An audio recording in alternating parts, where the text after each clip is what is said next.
spirituel. Parce que ta parole est esprit. Que notre entendement spirituel s'ouvre maintenant.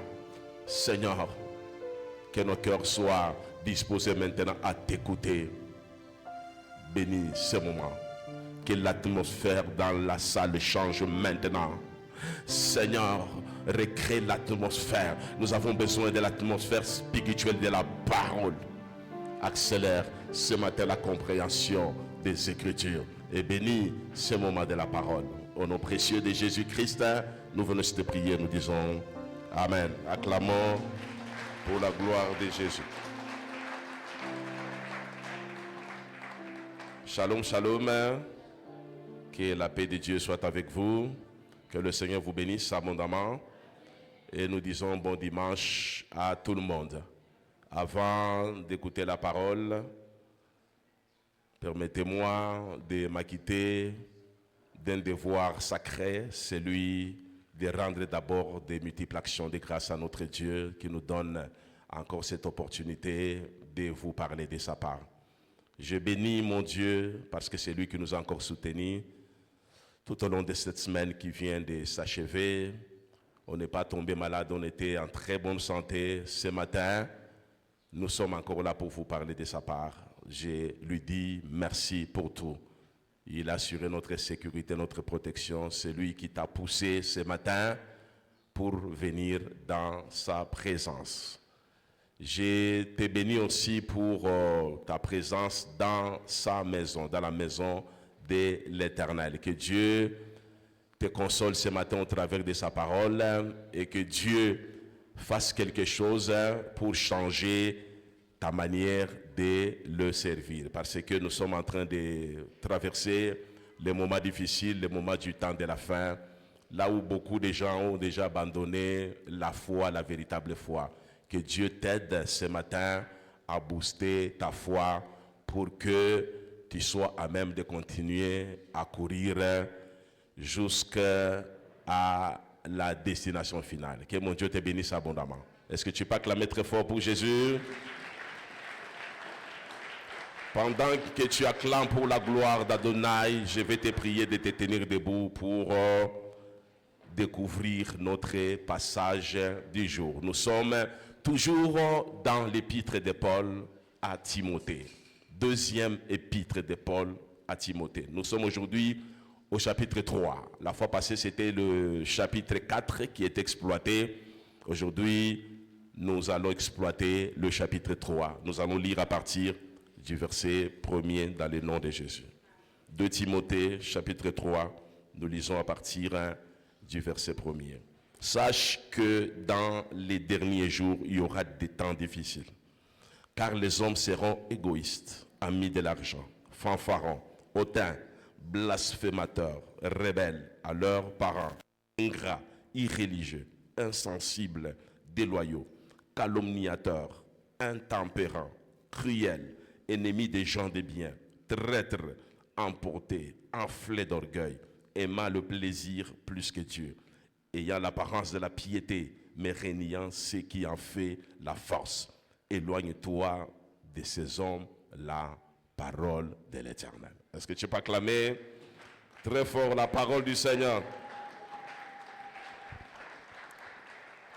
Acclame la parole du Seigneur.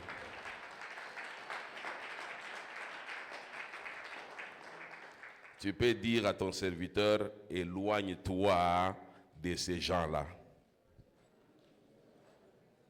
Dis encore, éloigne-toi de ces gens-là. Et ce matin, nous allons voir si tu n'es pas dans cette catégorie. Si tu es dans cette catégorie, nous allons nous éloigner de toi aussi. Alléluia. Est-ce qu'on peut acclamer très fort pour Jésus? Éloigne-toi de ces gens-là. J'ai aimé bien ce dernier verset lorsque je lisais. J'ai dit, Seigneur, Dieu est très compliqué. Il nous demande de nous éloigner de ces gens-là. Finalement, nous allons nous éloigner de tout le monde. Nous allons rester seuls. Mais lorsqu'on s'éloigne de tout le monde, on ne reste pas seul. On reste au moins avec Jésus. Alléluia. Oui, tu resteras avec Jésus. Que le Seigneur te bénisse. Chez les Grecs et les Romains, il y a un mythe. Ce mythe-là s'appelle l'âge d'or. Ce qui était un mythe chez les Grecs et les Romains, pour votre information, les Romains, d'abord les Grecs, c'était une grande civilisation. Après la civilisation babylonienne, c'était la civilisation Mède et Perse. Après la civilisation Mède et Perse, c'était la civilisation grecque. Après la grande civilisation grecque, qu'on appelait la civilisation hellénique, c'est sous cette civilisation-là qu'il y a eu beaucoup de choses, beaucoup d'inventions, et après, c'était la civilisation romaine. Et chez les Grecs et les Romains, il y avait un mythe. Ce mythe-là s'appelait l'âge d'or. Et ce qui était un mythe est devenu une approche presque philosophique. Et les partisans de cette approche de l'âge d'or étaient appelés tout simplement les idéalistes. Et leur approche prônait quoi? C'était une approche qui prônait le bien-être pour tous. C'est une approche qui prônait la liberté, la richesse, la production en abondance. C'est une approche qui prônait les bonnes choses pour l'humanité tout entière. Une période de prospérité, une période d'abondance, une période de cohabitation pacifique, une période sans rivalité, une période sans guerre, période d'aspiration à un retour pour la paix, pour le bien-être. C'est ce qu'ils appelaient l'âge d'or. Cependant, au fur et à mesure qu'on s'approchait, que le temps avançait, on s'est rendu compte que cette approche de l'âge d'or devenait de plus en plus une utopie pour le monde contemporain. Lieu et place de l'âge d'or qui prônait le bien pour tout le monde, qui prônait une planète sans rivalité, sans conflit, sans guerre, en lieu et place, le monde nous présente des choses qui sont horribles.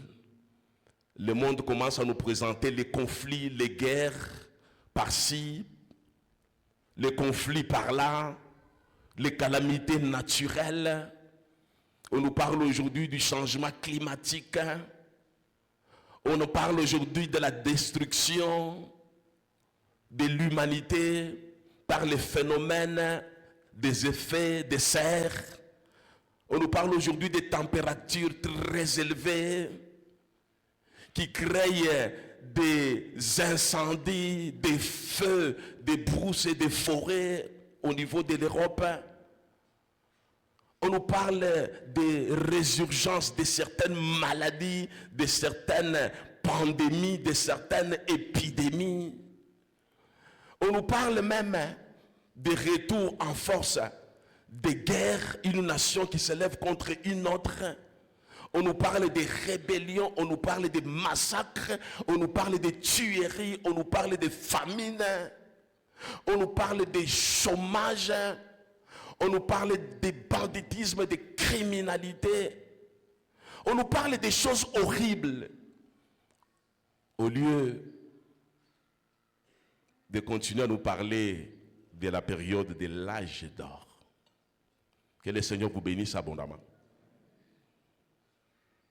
C'est pour vous dire que cette approche n'a rien à voir, l'approche de l'âge d'or n'a rien à voir avec la prédiction du Seigneur sur le temps de la fin. Le Seigneur nous dit, vers le temps de la fin, il y aura des moments difficiles. Nous allons passer par des périodes compliquées qu'on appelle la tribulation, la grande tribulation, la souffrance, la persécution. La nature va même se rébeller contre l'homme. Et si vous constatez, il y a de quoi affirmer que réellement, presque tous les signes qui annoncent les événements du temps de la fin sont en train de s'accomplir un à un. Et pour ceux-là qui ont une approche eschatologique, ils savent que le Seigneur Jésus revient bientôt. Parce que ce que la Bible avait prédit sur les événements du temps de la fin, ces choses-là sont en train de s'accomplir. Que mon Dieu vous bénisse abondamment. Notre thème, c'est la nature de l'Église du temps de la fin. Nous allons parler de la nature de l'Église du temps de la fin. Avant de faire le bilan dans le chapitre 4 de la deuxième épître de Timothée, l'apôtre Paul, pendant qu'il est dans la cellule à Rome, pendant qu'il est en prison, avant de faire une déclaration solennelle sous forme d'un bilan de sa carrière, il a pris soin au chapitre 3 de donner une prophétie à son fils bien-aimé Timothée, qui doit faire attention sur les choses qui vont se passer vers le temps de la fin. Et dans ces passages bibliques, l'apôtre Paul est en train d'attirer l'attention de son fils bien-aimé Timothée. Il doit faire attention, il ne doit pas se refroidir comme les autres. Parce que le temps de la fin va nous présenter un tableau qui est sombre. Alors, sombre. Plus qu'on évolue, plus on chemine lentement et sûrement vers le temps de la fin, plus les choses se gâtent de plus en plus. Savez-vous que l'église des temps de la fin, c'est une église apostate qui a déjà perdu la foi? Dans le sermon de ce matin, nous allons vous démontrer que réellement l'église du temps de la fin, ce n'est pas une église qui va connaître un réveil. C'est une église qui est comparable à certaines églises de l'Apocalypse au chapitre 2. Là, on parle d'église d'Éphèse, on parle de l'église de Pergame, on parle de l'église de Smyrne, on parle de l'église de Laodicée. L'église du temps de la fin est comparable à l'église de Laodicée, une église qui a déjà perdu son éclat. L'apôtre Paul attire l'attention de Timothée sur la nature de l'église du temps de la fin. L'église, ce n'est pas le bâtiment. L'église, c'est toi. L'église, c'est moi. Autrement dit, l'apôtre Paul est en train d'attirer l'attention du pasteur Timothée sur la nature des brebis qui vont exister dans l'église du temps de la fin. Que le Seigneur te bénisse. Voilà pourquoi je t'ai dit, il ne faudrait pas que nous puissions aussi nous éloigner de toi, parce que tu fais partie de l'église du temps de la fin. Aujourd'hui, nous avons un seul point, subdivisé en deux sous-points. Les choses qui nous empêchent de combattre, de courir et de garder la foi. C'est comme un sous-thème de notre message. Nous parlons de la nature de l'église du temps de la fin. Aujourd'hui, nous allons parler des choses qui nous empêchent de combattre les bons combats, de courir et de garder la foi. Et nous allons retenir deux choses. Aujourd'hui, nous allons parler de l'orgueil, nous allons parler de l'égoïsme. Que le Seigneur vous bénisse. Est-ce qu'on peut acclamer encore pour la gloire de Jésus? Sache que dans les derniers jours, il y aura des temps difficiles. L'apôtre Paul prévient déjà. Non seulement son serviteur Timothée, il prévient le pasteur Faustin. Il prévient l'ancien Dani. Il prévient l'ancien Samy. Il prévient papa Grégoire. Il prévient papa Magellan pour leur dire, sachez bien que les derniers jours, il y aura des temps difficiles. Donc l'église du temps de la fin que nous sommes, ce n'est pas une église qui va nager dans la facilité. C'est une église qui va connaître des moments sombres. L'église qui va connaître des moments de l'obscurité. Des moments très compliqués. Et la fois passée, je vous ai dit, dans la parabole des 10 vierges, que le Seigneur était venu la nuit. La nuit, c'est le moment difficile. C'est le temps de sommeil. Le temps d'assoupissement. Le Seigneur ne viendra pas prendre une église qui est éveillée, qui est dans le réveil. Donc, c'est vers le temps difficile, le temps du sommeil, le temps de l'apostasie, le temps de la distraction. C'est pendant ce moment-là que Christ est en train de récupérer son église. L'enlèvement aura lieu pendant les moments difficiles, pendant les moments de la grande tribulation, pendant les moments de la souffrance atroce qu'on va imposer à l'église du Seigneur. Et pour votre information, l'église est en train de passer par la tribulation. La tribulation a commencé depuis longtemps. Voilà pourquoi les gens se plaignent. Les choses ne marchent pas. Les choses se compliquent. Le diable ne me lâche pas. Pasteur, ça ne va pas.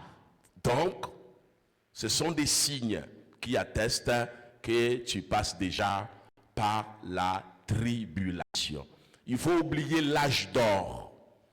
L'âge d'or, c'est juste vous envoyer votre fils, votre fille pour aller apprendre la science. Mais le monde ne va jamais connaître l'âge d'or.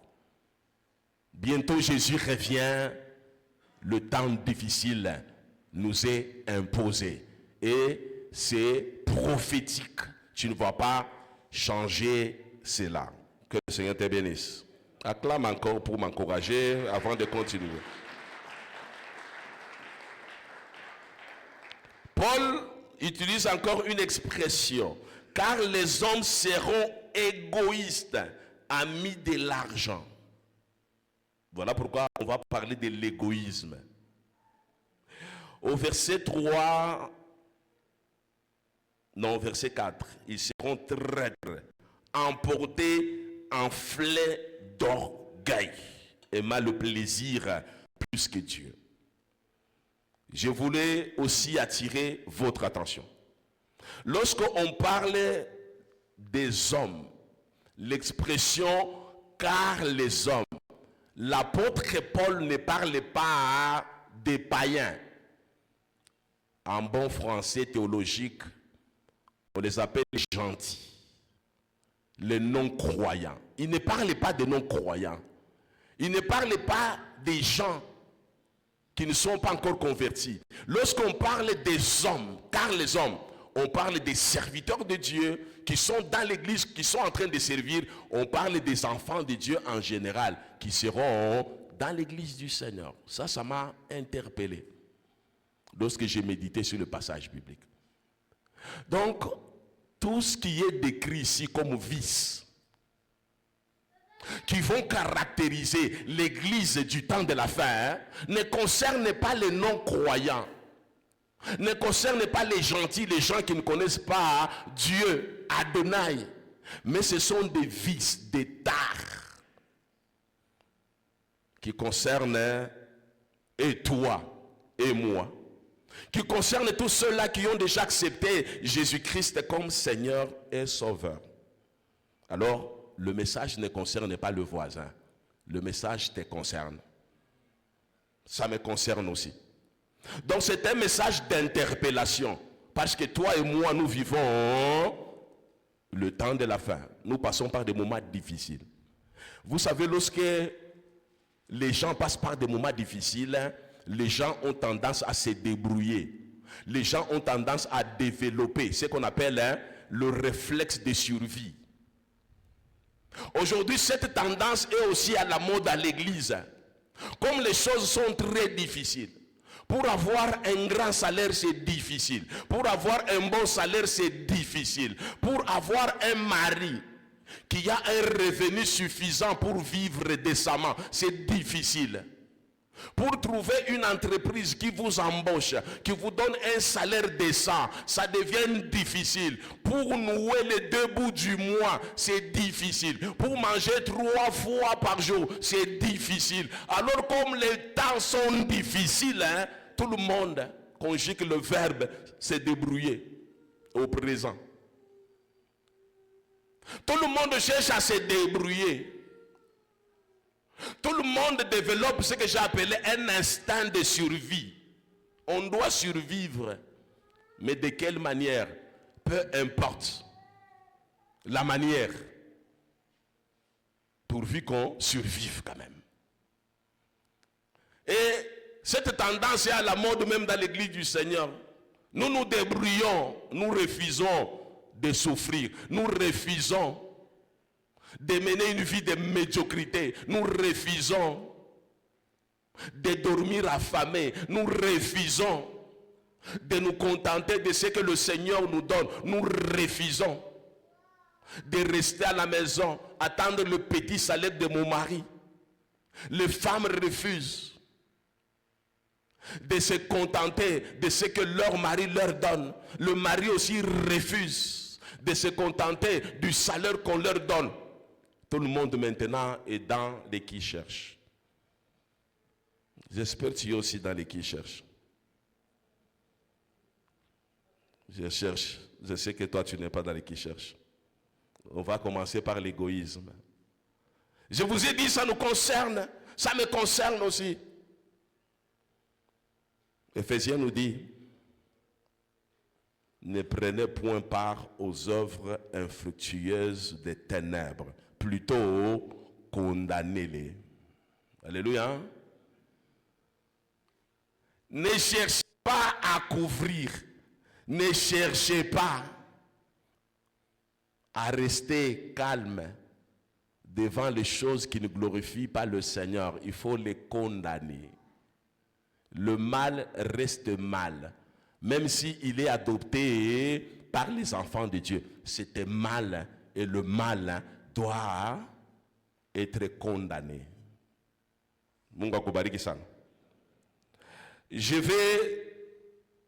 La méthode que j'ai utilisée aujourd'hui pour t'aider à comprendre les 2 vices qui sont en train de ronger l'église du Seigneur, qui sont en train de détruire la foi des chrétiens, qui sont en train d'arrêter la marche des chrétiens, qui sont en train d'empêcher les chrétiens d'agoniser, de se battre pour la promotion de l'œuvre du Seigneur.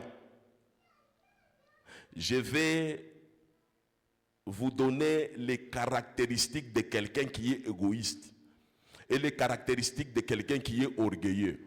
Tu vas te retrouver. Parce que les égoïstes et les orgueilleux ne vont pas hériter le royaume des cieux. Les orgueilleux, c'est le prototype même de Lucifer. Si Lucifer a été précipité sur la terre parce qu'il était orgueilleux. Et la parole nous dit, l'humilité précède la gloire et l'orgueil précède la chute. Si tu es orgueilleux, tu ne vas pas courir. Si tu es orgueilleux, tu as déjà abandonné la foi. Si tu es orgueilleux, tu ne vas pas combattre pour la promotion de l'œuvre de Dieu. Si tu es égoïste, mais c'est difficile. Nous allons donner les caractéristiques d'un égoïste Je vais donner 10 caractéristiques. Toi-même, tu vas noter et à la fin, tu vas me dire si tu es égoïste ou pas. Première caractéristique. Un égoïste, il est caractérisé par la tendance de ne penser qu'à lui et à lui seul. À lui, à sa famille, à sa femme, à son mari, à ses enfants. Si tu es dans cette catégorie, dis Amen. Alléluia. Est-ce qu'on peut acclamer le Seigneur?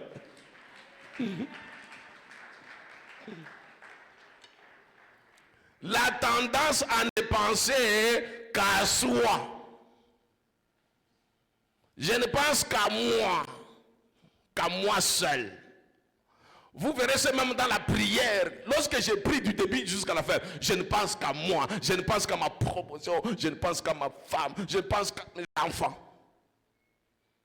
Alléluia. Lorsque tu te mets à prier là, ta prière, elle est comment? Ta prière. Lorsque tu fais tes projets là, tu le fais comment? Tu passes à qui?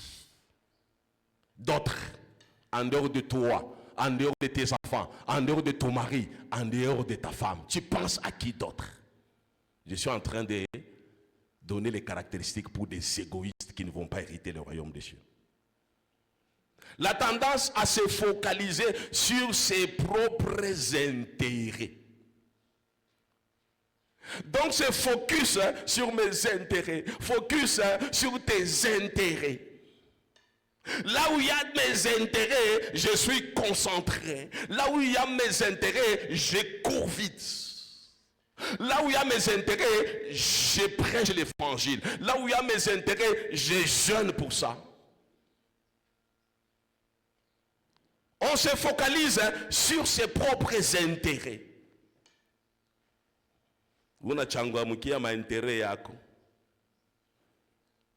Ce sont les gens qui sont égocentriques. C'est-à-dire le centre de tout c'est lui. Le centre de tout c'est sa famille. Le centre de tout ce sont ses projets. Le centre de tout ce sont ses planifications. Alléluia. Même lorsqu'on lui demande de faire un bilan de sa vie spirituelle, il est égocentrique. Le bilan c'est son bilan à lui. Il n'y a pas le bilan pour l'église, il n'y a pas le bilan pour le Seigneur, il n'y a pas le bilan pour les autres. C'est son bilan à lui. Il n'acceptera jamais de combattre, de se sacrifier, d'agoniser, de souffrir pour la cause des autres ou pour la cause de l'évangile. Jamais. Lorsqu'on les combat, pour la cause de l'église, pour la cause des autres, pour avoir soutenu le pasteur Faustin, pour avoir soutenu l'église, il préférait se retirer. Parce que lui, il est égoïste. Il va vous dire, je suis venu prier à l'église. Depuis que je suis dans l'intercession, j'ai constaté que Nabucco Bonapanda, depuis que je soutiens les pasteurs, depuis que je soutiens les partenaires, depuis que je soutiens cette église, on dirait que les sorciers, les choses n'évoluent pas. Il va cesser de continuer à se sacrifier parce qu'il est égocentrique. Mais si on les combat pour ses propres intérêts, il ne va pas arrêter de prier. Il va continuer à prier. Alléluia. Mais si on les combat pour le soutien de l'église, il va lâcher. C'est ça. Les gens qui sont égoïstes. Alléluia. Vous savez qu'il y a des gens qui sont combattus dans cette église parce qu'ils sont venus pour me soutenir. Alléluia. Vous savez qu'il y a des bons serviteurs qui sont même partis, qui ont quitté cette église parce qu'ils avaient la mission de me soutenir. Le jour où ils ont pris l'engagement de me soutenir, le combat a commencé. Mais ils ont refusé de continuer à me soutenir, ils ont préféré partir. C'est ça l'égoïsme. Quelqu'un ne veut pas souffrir pour la cause de l'autre. Toi, le Seigneur t'a dit que le pasteur Faustin, c'est mon serviteur, que je l'ai établi. Le pasteur t'a envoyé là-bas pour le soutenir. Maintenant, il y a le combat. Tu fuis pourquoi? Sachez bien, vers le temps de la fin, les choses seront difficiles. Alléluia. Tu cherches à soutenir le pasteur Faustin, on va te combattre. Tu cherches à soutenir cette église, hein, on va te combattre. Or, l'apôtre Paul, au chapitre 4, il parle du bon combat, qui consiste à soutenir les pasteurs, qui consiste à soutenir l'église du Seigneur. Maintenant, vers le temps de la fin, les gens seront égoïstes et ne vont pas accepter de souffrir pour soutenir l'œuvre, pour soutenir un appel, pour soutenir une église. Ils vont refuser. C'est ça la caractéristique des brebis du temps de la fin. Il préfère souffrir pour lui, pour ses projets, pour sa famille, pas souffrir pour l'église. Non, il n'est pas là-bas. Il aime. Il est prêt à se sacrifier, comme je dis, à prendre des risques. Même à corrompre, à se faire corrompre. Il est prêt à sacrifier même les autres. Uniquement pour ses propres intérêts. Pour ses propres intérêts, il est prêt, hein? Même à corrompre, hein? Même à se faire corrompre. Il est prêt à oublier les choses de Dieu pour ses propres intérêts. Est-ce que tu peux acclamer pour la gloire de Jésus? Dis à ton voisin, suis bien les pasteurs, parce que ça te concerne. Alléluia. Ça me concerne aussi. Dis aussi, ça me concerne aussi. Ça nous concerne nous tous. Les égoïstes aiment bien le message de la prospérité pour leur propre enrichissement. Lorsqu'on prêche la prospérité, ils sont attentifs. Lorsqu'on prêche le message de l'alliance financière, ils sont attentifs. Et lorsque le message est prêché, il met en pratique le message de l'alliance financière avec pour objectif d'abord de s'enrichir lui. Alléluia. Il n'y a plus d'amen. Alléluia. L'église du temps de la fin, alléluia. Le message de l'alliance est prêché. On a demandé de donner même l'offrande de dédicace. Il a donné. Alléluia. On lui demande de prendre en charge quelqu'un chaque mois. Il l'a fait. Mais l'objectif c'est quoi? Son enrichissement personnel. Parce qu'il est égoïste. Tout cela, il ne le fait pas hein, pour que tu lui donnes beaucoup d'argent pour les combats kalos, pour soutenir l'œuvre de Dieu, pour soutenir l'évangélisation, pour soutenir davantage les autres. Il le fait dans l'objectif de gagner davantage pour son propre compte. Et s'il ne gagne pas, problème. Alléluia. Problème. Nous les hommes de Dieu, on a des problèmes. Des fois quand on prêche certains messages, on se dit Seigneur, mais si ces gens ne sont pas bénis, c'est un problème, non? Il manque la générosité. Générosité. Et ils sont difficiles à partager leur richesse avec les autres. Les autres, on ne donne que des miettes. Dieu lui-même qui bénit, on lui donne que du miettes. Les prochains, on lui donne que du miettes. Pas de générosité. S'il vous dit qu'il va faire un non, en termes de pourcentage, ça ne représente même pas 10% de ce que le Seigneur lui a donné. Je vous ai dit, il est égocentrique. Tout tourne autour de ses projets. Autour de ses projets. J'ai un frère, j'ai partagé avec lui hier. Il est venu me voir pendant que j'ai préparé ce sermon au bureau. Après, il me dit, papa, on a commencé à parler un peu des choses que nous pouvons faire ici, des choses que nous pouvons aménager. Alors il dit, papa, moi je soutiens ton projet là de faire des grandes choses de l'autre côté. Moi, le vœu de mon cœur, hein, je suis en train de prier pour que le Seigneur me donne le moyen. Comme ça, je vous surprends. Hein? J'investis tout dans ces projets-là. Après, je viens juste avec les clés. Je vous donne, je dis, papa, voici les clés. Vous pouvez maintenant inaugurer cette paroisse. J'ai dit, ah, toi, tu as la foi. Alléluia. La foi qui n'est pas égoïste. Alléluia. C'est la première fois que j'ai croisé quelqu'un, ne fût-ce qu'au niveau de parler. Il dit, si Dieu lui donne l'argent, lui peut prendre en charge tout. Il le fait tout. Il remet les clés à l'église. J'ai dit, ah, ça c'est quelle façon de réfléchir, de raisonner. Alléluia. C'est rare hein, de trouver des gens comme ça, qui réfléchissent comme ça. Le raisonnement normal d'un chrétien du temps de la fin, si Dieu me donne l'argent, je vais créer des villas, je vais créer, je vais ouvrir des écoles, je vais. C'est ça le raisonnement normal. Sachez qu'il y aura des temps difficiles. Les hommes seront égoïstes. Ils vont manquer la générosité. Ils vont refuser de partager l'argent, même avec celui qui donne l'argent.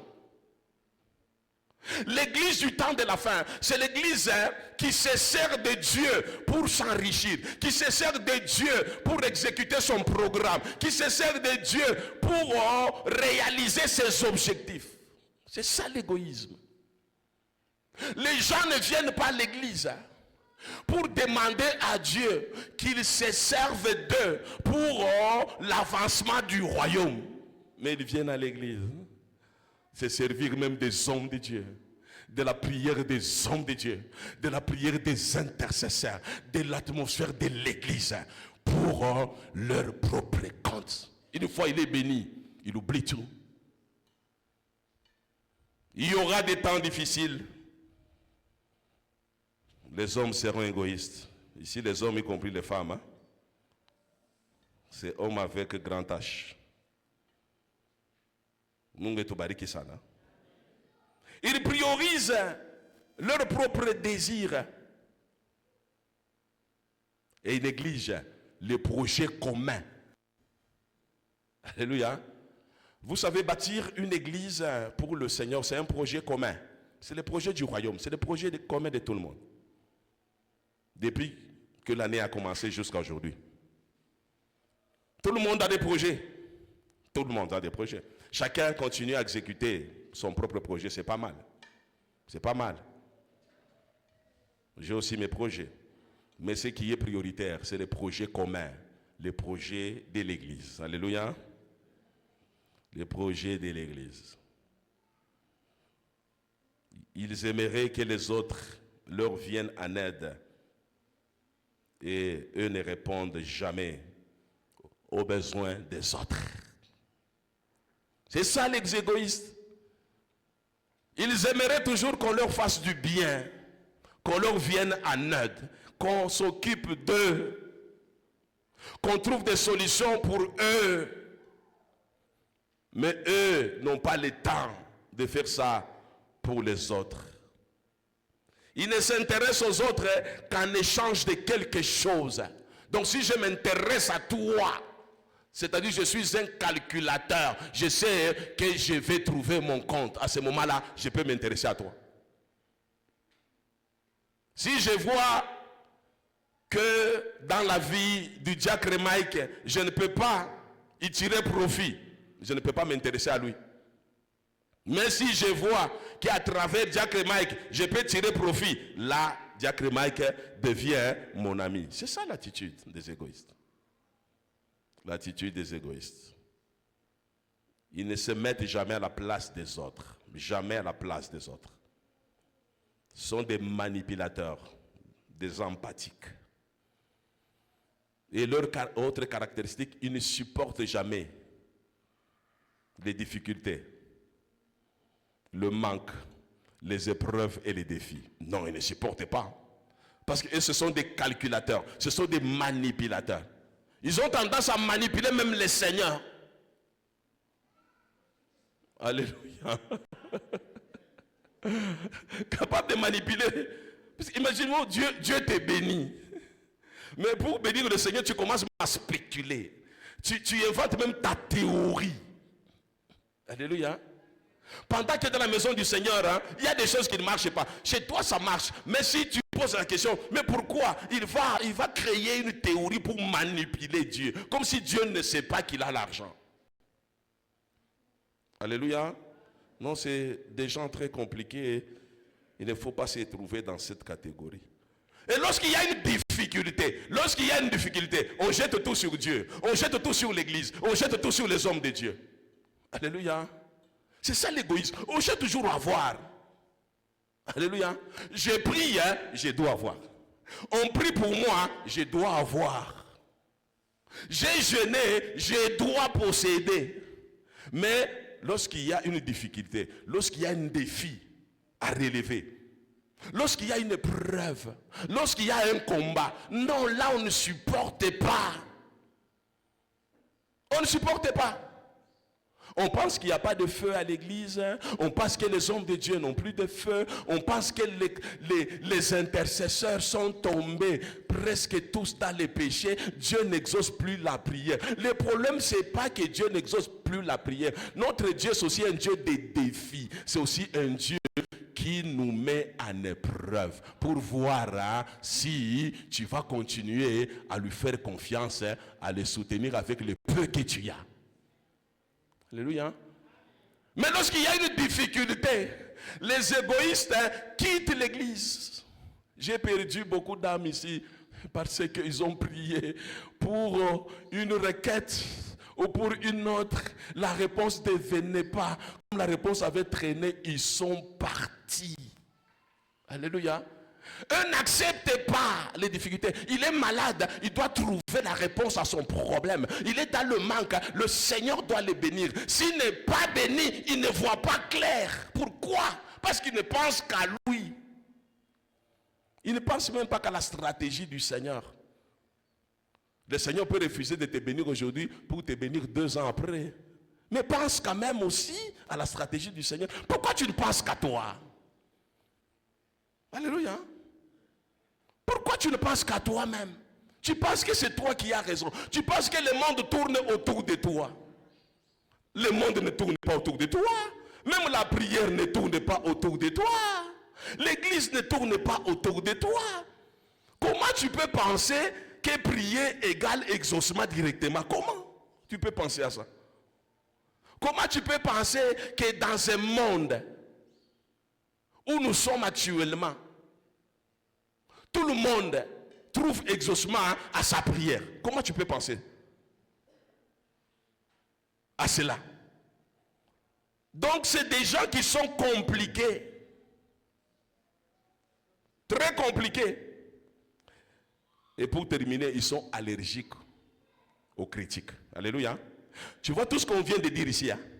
S'ils sont dans l'église, réellement ils se retrouvent. Hein? Ils deviennent déjà allergiques. Pourquoi il dit ça? Alléluia. Allergiques aux critiques, aux reproches. Ils sont allergiques. Pourquoi il dit ça?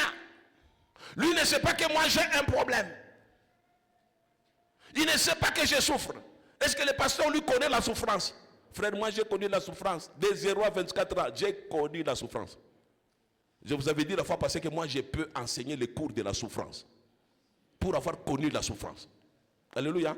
Même la définition, je vous donne une définition contextualisée de la souffrance. J'ai connu la souffrance. Ce que vous appelez souffrance, moi j'ai connu. Ce que vous appelez avoir 2 pantalons, j'ai connu. Avoir 2 paires de chaussures, j'ai connu. Aller à pied à l'école, j'ai connu. Manger une fois par jour, j'ai connu. Habiter un quartier pauvre, j'ai connu. Avoir un papa sans moyens, j'ai connu. La vie des locataires, j'ai connu. Toi, tu ne connais pas la souffrance? Alléluia. Tu ne connais pas. Lorsque on fait des reproches, lorsque on te présente un tableau propre aux égoïstes, c'est à toi de te retrouver pour que tu puisses changer. Si tu ne changes pas, tu ne vas pas hériter le royaume des cieux. Si tu ne changes pas, tu vas cesser de courir. Les gens ont cessé de courir. Les gens ont abandonné la foi. J'ai combattu le bon combat. J'ai achevé la course et j'ai gardé la foi. C'est lorsque tu n'es pas dans cette catégorie. Mais si tu es dans cette catégorie, bien aimé, tu as déjà abandonné la foi. Tu as déjà arrêté la course. Ce n'est pas pour rien que l'apôtre Paul est en train d'interpeller Timothée. C'est pour que lui aussi ne puisse pas tomber dans l'égoïsme. Parce que l'égoïsme ralentit la marche chrétienne. Ralentit la course. Ne nous permet pas d'évoluer vite vers l'objectif. Ne nous aide pas à faire attention aux choses de Dieu. Parce que toute l'attention c'est sur nous, sur l'argent que je dois recevoir, sur la prière là, l'exaucement de ma prière. Tu ne sais pas regarder aux besoins des autres. Tu ne sais pas regarder aux besoins de l'église. Tu oublies même que tu es en train de chercher le royaume et la justice de Dieu. La parole de Dieu nous dit, tu aimeras ton Dieu.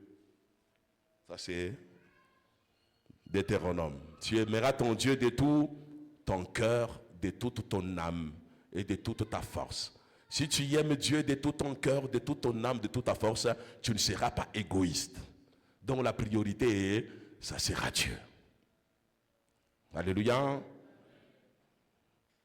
Le mercredi passé, j'étais en train d'interroger les étudiants à la faculté théologique à Viens-et-Voix. Il y a un étudiant qui est passé devant pour exposer sur l'alliance. Il parle de l'alliance dans l'Ancien Testament. Il parle aussi de l'alliance dans le Nouveau Testament. Lorsqu'il parle de l'alliance dans le Nouveau Testament, il dit, dans le Nouveau Testament, l'alliance devient de plus en plus spirituelle. Dans l'ancienne alliance, lorsqu'on parlait de l'alliance, il y avait aussi des sacrifices matériels, des sacrifices physiques. Parce que le Dieu d'alliance de l'Ancien Testament, c'était un Dieu de sacrifices. Là où il y avait le sacrifice physique et matériel, il y avait la présence de Dieu. J'ai dit 5 sur 5 pour l'Ancien Testament. Maintenant, il dit pour le Nouveau Testament, lorsqu'on parle de l'alliance avec Dieu, le sacrifice est spirituel. Et il donne le verset que j'aime bien. Je vous exhorte donc, frères, par les compassions de Dieu, à offrir vos corps à Dieu comme un sacrifice vivant, saint, agréable à Dieu, ce qui sera de votre part un culte raisonnable. Je dis, explique-moi très bien ce passage biblique. Il dit, on parle d'un sacrifice spirituel. Et c'est l'homme qui doit s'offrir à Dieu. J'ai dit c'est tout, il dit oui c'est tout. J'ai dit non, non, là je te donne 0. Alléluia. Mais là où il y a le sacrifice spirituel, là où j'offre mon corps, là où j'offre mon âme, là où j'offre tout mon être entier, mais j'offre toute ma richesse. Alléluia. Moi, ce n'est pas moi tel que vous voyez. Même cette veste, c'est moi, ça m'appartient. Même la chemise, ça m'appartient. Même la cravate m'appartient. C'est-à-dire tout ce qui m'appartient, appartient au Seigneur. Maintenant, je lui ai dit, en vertu de quel principe, lorsque nous gagnons l'argent, nous donnons 10% à Dieu seulement. En vertu de quel principe? Alléluia. En vertu de quel principe? Tout ce qui nous appartient à Dieu. Mon salaire appartient 100% à Dieu. Tout mon revenu appartient 100% à Dieu. Je suis un gérant tout simplement. Je suis un intendant. En réalité, dans le Nouveau Testament, lorsqu'on parle de dîmes, ce n'est pas dîme, ce n'est pas un dixième. Tout appartient à Dieu. Mais comme Dieu n'est pas voyou, passez-moi le terme, n'est pas égoïste comme nous, Dieu vous laisse la latitude, le choix de donner un pourcentage convenable. Lorsque vous donnez seulement, vous êtes au niveau de 1 dixième, vous ne comprenez pas l'alliance sur le plan spirituel. Pourquoi? Parce que nous sommes des égoïstes. On préfère donner seulement le minimum à Dieu. Le minimum. Dieu, c'est un Dieu de minimum. Mais nous connaissons les Écritures qui disent que dans le Nouveau Testament, notre corps entier appartient à Dieu. N'est-il pas écrit que votre corps est le temple du Saint-Esprit et la maison de Dieu? Donc, tu ne t'appartiens plus. Tu appartiens à Dieu. Tu deviens le domaine réservé de Dieu. Tu deviens la propriété privée de Dieu. Tout ce que tu as appartient à Dieu. Même ta maison appartient à Dieu. Même ton véhicule, je peux le réquisitionner pendant une semaine pour l'évangélisation. C'est valable. Ça appartient à Dieu. C'est ça, la parole. Si on ne comprend pas ça, nous tombons dans l'égoïsme. Vers les temps de la fin, les choses seront difficiles. L'apôtre Paul dit que les gens auront même la démangeaison d'entendre la saine doctrine. Ils vont se créer un groupe de docteurs, de pasteurs, de prophètes pour leur parler des choses qui leur sont agréables à l'oreille. La véritable vérité est comme ceci. Non, non. Voilà pourquoi même au niveau des réseaux sociaux, nous sommes combattus même par les gens qui ne connaissent pas la parole de Dieu. Tout le monde est devenu évangéliste, tout le monde est devenu docteur pour interpréter la parole de Dieu. Et chacun l'interprète à sa manière. Tout ça à cause de l'égoïsme. Ananias et Saphira, ils ont vendu leur propriété. Leur propriété. Leur propriété. Alléluia. Mais pour avoir menti, ils ont donné une partie de leur propriété, mais ils sont morts. Pourquoi? Parce que tout appartient à Dieu. Il fallait dire la vérité aux apôtres pour dire, on a besoin quand même de quelque chose. Nous avons vendu notre maison à 100 000 $. On dépose 50 000 $.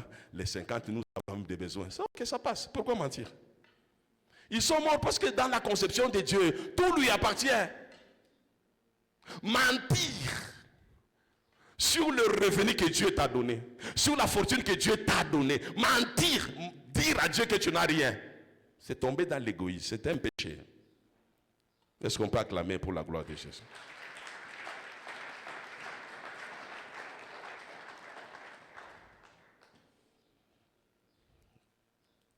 Mungu akubariki sana.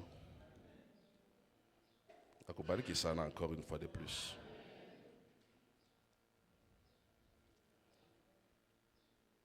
Il en est parmi eux qui s'introduisent, non, des traîtres emportés d'enflés d'orgueil, aimant les plaisirs plus que Dieu, enflés d'orgueil. 5. Ayant l'apparence de la piété, mais régnant ce qui fait la force. Éloigne-toi de ces hommes-là. Alléluia. Répète encore, éloigne-toi de ces hommes-là.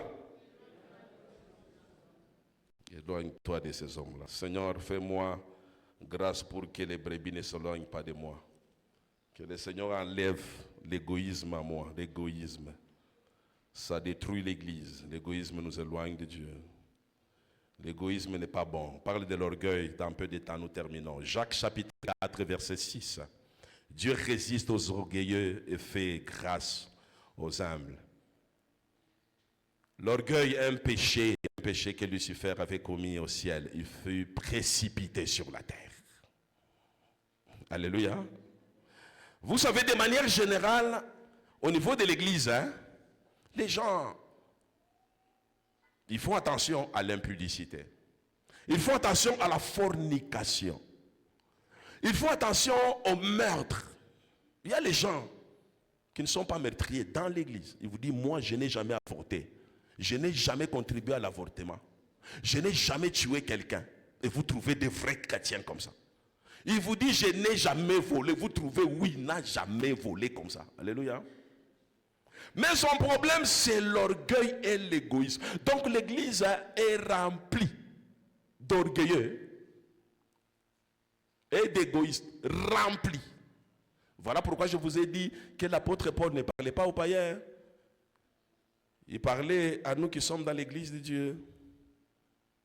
Et vous constaterez au niveau de l'église du Seigneur, à tous les niveaux, lorsque quelqu'un est élevé en dignité, lorsque quelqu'un travaille dans une grande entreprise, lorsque quelqu'un a une situation sociale élevée, lorsque quelqu'un est ministre, lorsque quelqu'un est député, lorsqu'il est PDG, famille du PDG, enfant du PDG.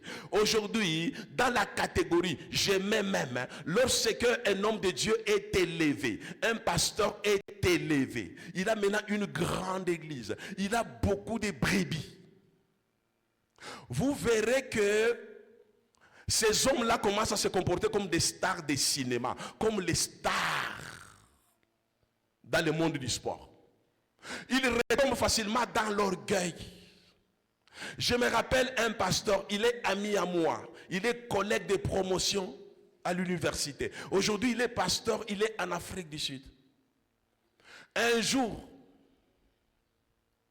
un collègue pasteur d'ici, il l'invite pour prêcher dans sa paroisse. Il dit à cet homme de Dieu que si vous voulez que je prêche dans votre paroisse, réunissez 3 ou 4 églises. Comme ça, quand on aura mingi à ce moment-là, je viens prêcher. Mais si vous me présentez seulement une petite foule de gens là de votre église, je ne viendrai pas. L'orgueil. L'orgueil. Mais tu vas nous parler de l'impudicité. Il ne connaît pas. L'adultère, il ne connaît pas. Le meurtre, il ne connaît pas. Mais en matière de l'orgueil, lui aussi n'ira pas au ciel. Mais il est pasteur, hein? Alléluia. Il est pasteur. Vous savez ce qui vous amène toujours à poster. Alléluia. La fois passée, j'avais interdit cette histoire de poster au niveau de Facebook, au niveau... Mais vous continuez à poster, c'est quoi ça? C'est de l'orgueil, non? Alléluia. Mais c'est de l'orgueil. Caractéristique d'un orgueilleux. Caractéristique d'un orgueil. Alléluia. Chacun croit le meilleur par rapport aux autres. Un orgueilleux, il se croit meilleur par rapport aux autres. Alléluia. Moi, je passe sur Facebook. Je passe sur YouTube. Je passe sur... comment vous appelez ici? TikTok. C'est l'évangile que je prêche qui passe. Alléluia. Je ne passe pas là-bas comme une star pour montrer la couleur de ma veste, pour exhiber tout ça, ma richesse. Non, c'est l'évangile qui passe là-bas. Mais vous passez des fois, vous chantez là-bas. C'est pour montrer que vous êtes dans la joie. Vous ne savez pas chanter chez vous. Vous nous montrez votre habillement là.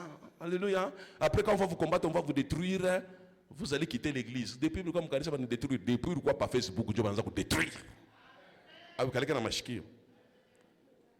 Donc, un orgueilleux aime qu'on s'intéresse à lui. Donc, tu postes là-bas, tu fais qu'on s'intéresse à toi. Alléluia. C'est ça l'orgueil. Tu mets là-bas. Le message, c'est quoi? Qu'on fasse un commentaire. Alléluia. Donc, tu veux que tout le monde s'intéresse. Tu penses que, encore une fois de plus, le monde tourne autour de ta personne. Alléluia. Sur les plus de 8 milliards de personnes, tu faut quoi? Tu faut quoi? Sois humble. Alléluia. Sois humble. Tu cherches à nous montrer des maisons, frère. Oui, est-ce que je connais ma nyumba? Alléluia. Tu cherches à nous montrer des salons, frère. Chaque dans ma salon. Alléluia. Sois humble. Tu nous montres ta voiture, frère. Pourquoi tu as un sachet? $70,000 à sachet. Alléluia. Après, tout ça. Non, quand même. Alléluia. Qui s'en est présenté? Alléluia. Ils aiment paraître au niveau des médias, au niveau des réseaux sociaux. Alléluia. Et la plupart des orgueils, je les appelle des nouveaux riches. Alléluia. Lorsque quelqu'un, Dieu commence à t'élever, seulement à t'élever. À quoi kunyako chai, ndamukate, margarine, omelette, saucisse fraîche, nini, jambon, lard fumé, charcuterie comme il y a nini, banaweka parler tout ça. Les œufs là-bas, banaweka parler nini munitaïeko. Nini. Les croissants, on attend le croissant. Les jus. Du fromage. Alléluia. Donc on a voyé, comment on a vu les temps. Tu penses qu'on a fika. Alléluia. Pendant que les gens vont élever en dignité, donc on a catalogue de courir avec un malégime, mais tu ne peux pas chater malari. Alléluia. À Souboui, il préfère tout simplement prendre du thé Avec le père, avec 2 œufs durs seulement. Le reste, il laisse. Pourquoi? Parce que Bilanza voulait être malade. Toi, tu penses qu'un Dieu n'a pas succès. C'est ça le phénomène des nouveaux riches. Ils entrent facilement dans l'orgueil pour qu'on sache que lui aussi existe. Et pendant que tu nous montres que tu existes, nous on t'applaudit. Mais les sorciers te récupèrent. Batatoche le margarine yote. À la place à petit déjeuner, on a couru à Bukari, à Soubou, à Matembele. Mungo que c'est dit ça dans le orgueil. Alléluia. Ne cherchez pas à se placer au centre de tout. Tout ne tourne pas autour de toi. Les orgueilleux. Je vous donne quelques caractéristiques ici, on va vite terminer. Il a tendance à voir les défauts des autres. Ça, les orgueils. Tendance à voir les défauts des autres. Mais ses propres défauts, même dans les différents départements, vous verrez trop d'orgueilleux. Hein? Lorsque quelqu'un chante mal, il ne sait pas chanter. Est-ce que Est-ce que toi tu sais chanter, toi? Tu sais chanter? Est-ce que tu veux même chanter, toi? On te laisse là-bas, c'est tout simplement par grâce. On te laisse. Alléluia. Tu ne sais pas chanter, toi aussi. Alléluia. Ce sont des gens qui ne savent pas faire les compromis. Il faut pas... Donc c'est les caractéristiques des politiciens africains. Ils ne savent pas faire des compromis lorsqu'il y a un conflit. Ils ne savent pas faire les compromis. Il pense qu'il a toujours raison. C'est lui qui impose son point de vue. Ça, c'est la caractéristique d'un orgueilleux. Ils cherchent toujours à justifier leurs actions. Même si ce sont des actions qui sont mauvaises, ils cherchent à justifier ça. S'il a tort, on cherche à l'aider, il refuse qu'on l'aide. Il n'a pas raison. On lui dit, frère, tu n'as pas raison. Lui dit, il a raison. Si vous insistez, il quitte même votre chorale. Parce que lui, il veut avoir raison, vous refusez de lui donner raison. Alléluia.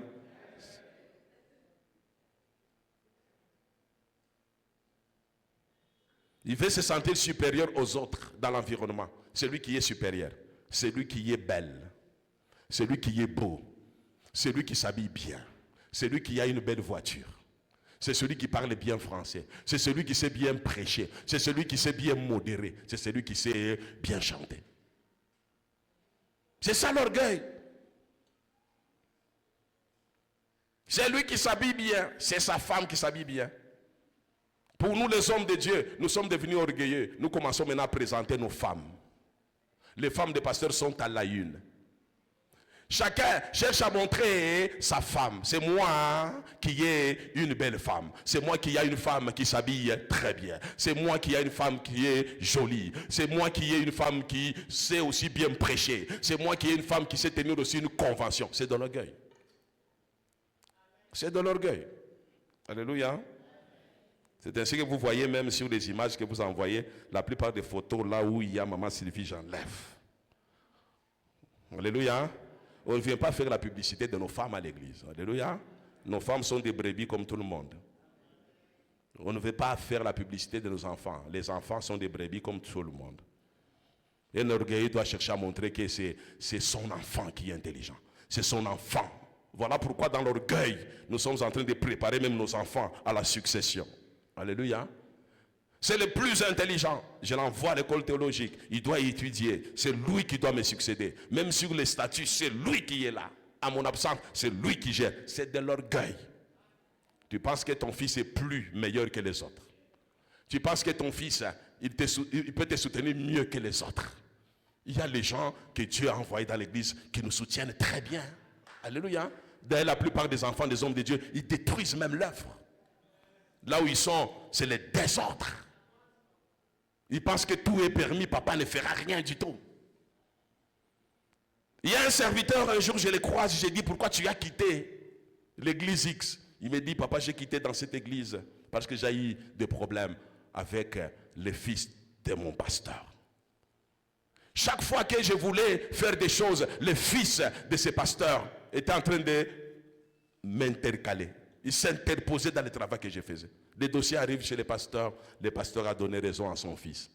Chaque fois, j'avais des problèmes avec ces garçons-là. Des problèmes.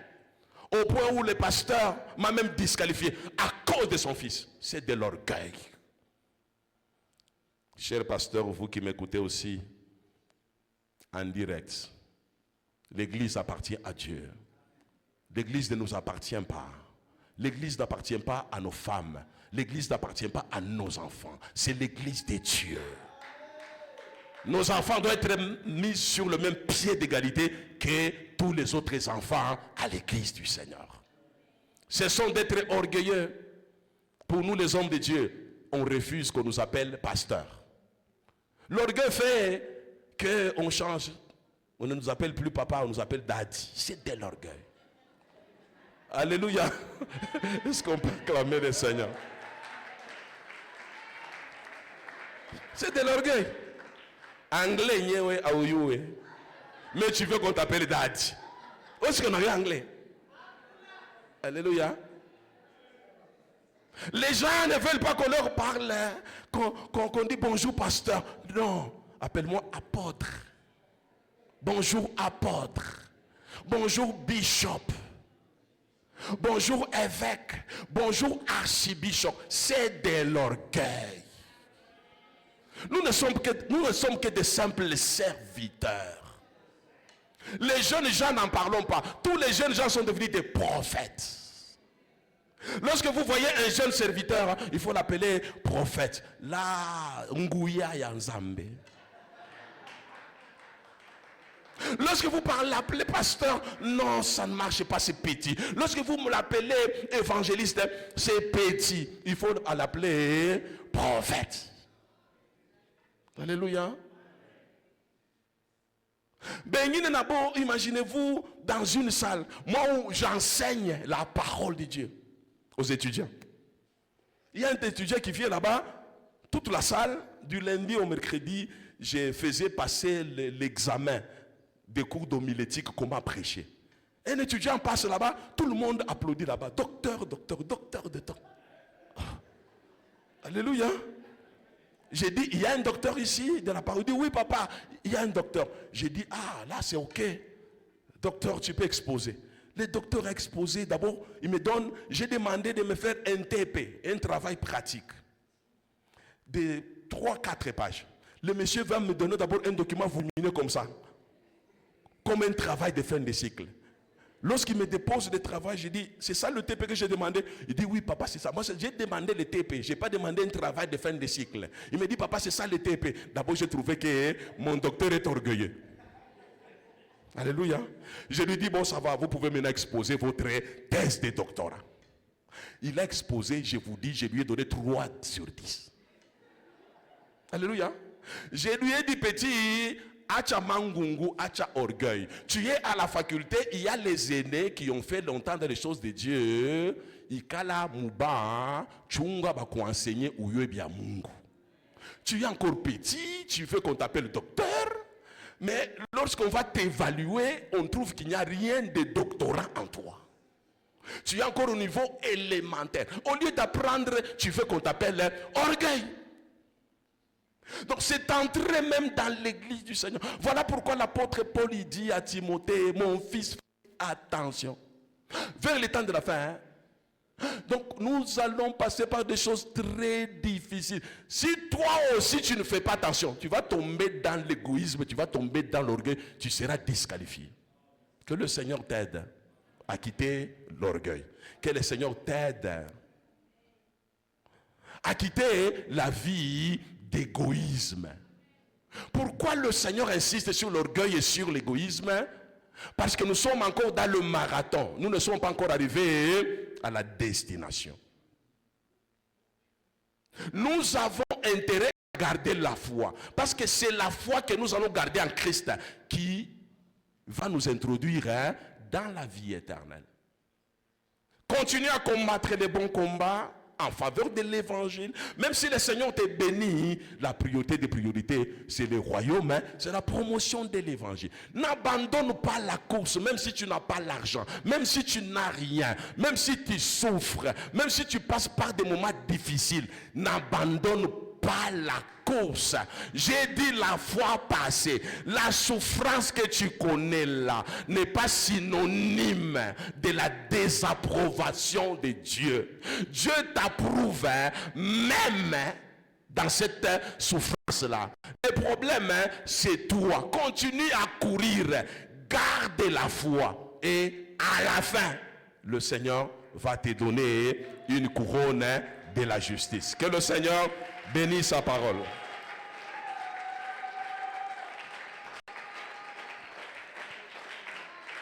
Nous allons nous incliner en prière. Nous allons tout simplement nous repentir. Nous allons dire, Seigneur, nous sommes des égoïstes, nous sommes des orgueilleux. Aide-nous, Seigneur, à nous débarrasser de l'égoïsme. Aide-nous à nous débarrasser de cette vie d'orgueil. Seigneur, nous voulons trop paraître pendant que, en réalité, tu ne fais que commencer de bonnes choses. Pendant que Dieu est en train de commencer le processus de bénédiction, nous voulons interrompre le processus de bénédiction à cause de l'égoïsme, à cause de l'orgueil. Dieu a commencé à te bénir tout simplement. Il veut voir si tu vas prioriser son royaume. Toi, tu as oublié même le royaume. Et pourtant, la parole de Dieu nous dit, si tu es fidèle dans les petites choses, alors Dieu va te confier de grandes choses. Tu as dérangé le projet, le processus de bénédiction à cause de l'orgueil. Un peu de visitation seulement. Tout le monde sait que Dieu a commencé à te visiter. Que Dieu te pardonne, que Dieu me pardonne. Que Dieu pardonne l'église du Seigneur qui marche dans l'égoïsme, qui marche dans l'orgueil. Que Dieu nous pardonne parce que nous avons abandonné la foi. Nous avons cessé de courir. Nous avons abandonné le vrai combat en faveur de l'évangile, en faveur de l'église du Seigneur. Seigneur, aie pitié de nous. Nous sommes devenus des égoïstes, Seigneur. Nous sommes devenus des matérialistes. Seigneur, nous aimons l'argent plus que celui qui donne l'argent. Nous aimons les plaisirs de ce monde, oh Dieu. Nous aimons paraître. Nous aimons, Seigneur, nous faire voir. Seigneur, nous nous exposons pour que les gens sachent que réellement, nous aussi nous sommes bénis. Seigneur, pardonne notre orgueil. Pardonne notre égoïsme. Pardonne notre égoïsme, mon Dieu. Pardonne notre orgueil, ô Seigneur. Aie pitié de nous, Jésus. Seigneur, tu nous as interpellés ce matin. Parce que tu veux, Seigneur notre Dieu, que nous puissions rester dans le processus. Seigneur, merci pour l'interpellation. Seigneur, tu veux que nous puissions garder la foi, la foi, la foi. Merci pour tout, merci pour tout. Seigneur, lave-nous dans le sang, que le sang de Jésus nous purifie, que le sang de Jésus nous sanctifie. Merci Seigneur, tu nous as parlé ce matin. Merci. Seigneur, tu nous as interpellés au travers de ta parole. Nous vivons réellement le temps de la fin. La situation est devenue très compliquée. Le monde, Seigneur notre Dieu, est en train de nous séduire. Nous commençons à nous comporter comme les hommes de ce monde, oh Dieu. Seigneur, nous commençons à nous comporter comme des stars des cinémas, comme les stars du monde sportif. Nous commençons à nous comporter comme tout le monde, Seigneur. Nous commençons à exhiber facilement, Seigneur, nos richesses. Nous exhibons nos biens matériels pour qu'on sache que réellement nous sommes visités par le Seigneur. Seigneur, des fois nous sommes irrités lorsque nous ne sommes pas bénis. Nous sommes irrités lorsque on nous critique sur notre manière de nous comporter. Seigneur, nous nous lassons de continuer à te servir lorsque la bénédiction traîne. Parce que nous ne pensons qu'à nous-mêmes. C'est nous qui sommes au centre, Seigneur notre Dieu, de tout. C'est nos maisons qui sont au centre de tout. Seigneur, que ta grâce repose sur nous. Que le sang de Jésus nous purifie, que le sang de Jésus nous sanctifie. Merci Seigneur pour la restauration de cette église. Merci pour la restauration. Soutiens-nous maintenant par ton Esprit Saint. Seigneur, soutiens-nous dans la marche chrétienne. Nous sommes encore dans la course. Nous ne sommes pas encore arrivés à destination. Seigneur, avec toi, je sais, Seigneur notre Dieu, la marche est encore possible.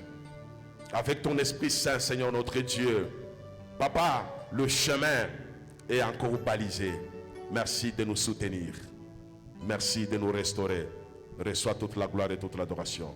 Au nom de Jésus-Christ, notre Seigneur et Sauveur, nous venons ici de prier, nous disons Amen. Acclamons pour Jésus.